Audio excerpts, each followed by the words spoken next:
Yeah, so in corn rootworm was the focus of a lot of that research, and in the summer you go dig corn roots to kind of score the roots. So you've got to go dig all these things up. His lab also took about 500,000 soil samples over the life of the technology, so helping out with that. Persistent Biocontrol is the name of the company, and it's Hmm. you. You're it. Why the Yep. name, and why do this on your own? Why not go work for somebody that's already kind of in this field, doing what you're doing? We sell these microscopic worms called nematodes. They live in the soil and they attack soil insects. And that was the solution for this invasive pest that's only in northern New York. It's only in 4 counties. It's what my father worked on for 30 years. These nematodes will seek out soil insect pests, kill them, and then reproduce. So it's this really cool, natural, self-replicating system that we've figured out how to harness for farmers. It's only 4 counties in New York. I believe last time let me look at my notes here. Yeah, rootworms everywhere. So what's different about those 4 counties in New York versus the rest of the area? So my father kind of stumbled on to the fact that this works in rootworm. The original research is for a different insect.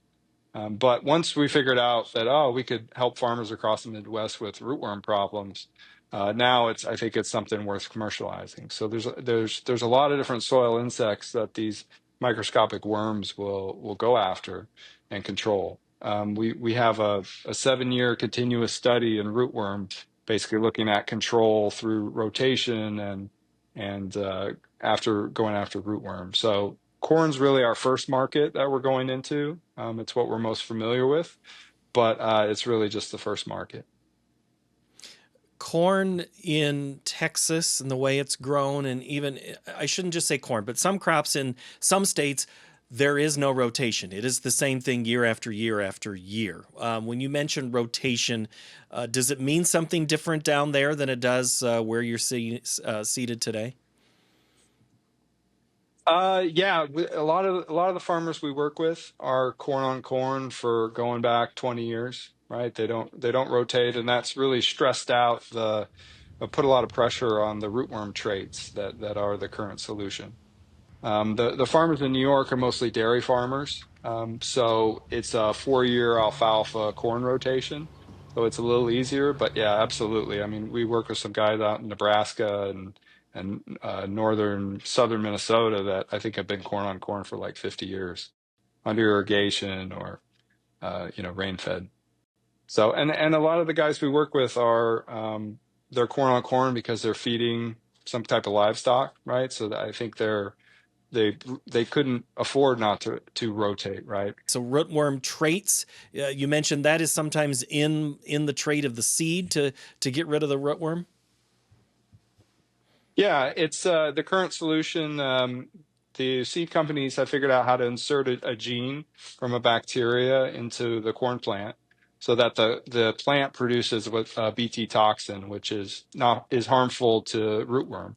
What we're seeing are widespread resistance to these toxins. So we've listeners may be familiar with herbicide tolerant weeds, insecticide tolerant insects, and now we've got these trait tolerant rootworm.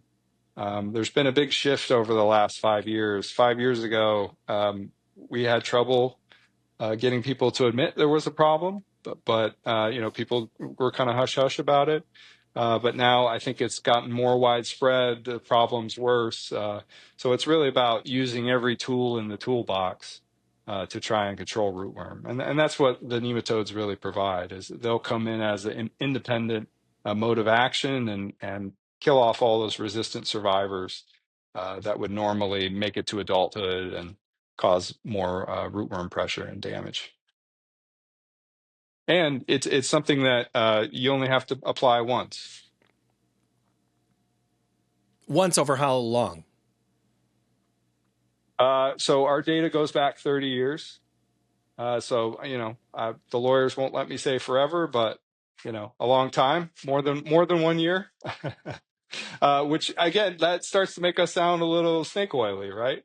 But we've got the data. And I think this year we crossed 100,000 acres have been treated with these persistent nematodes. About 65,000 are in New York, and the rest across the Midwest. The full MTOM is available now.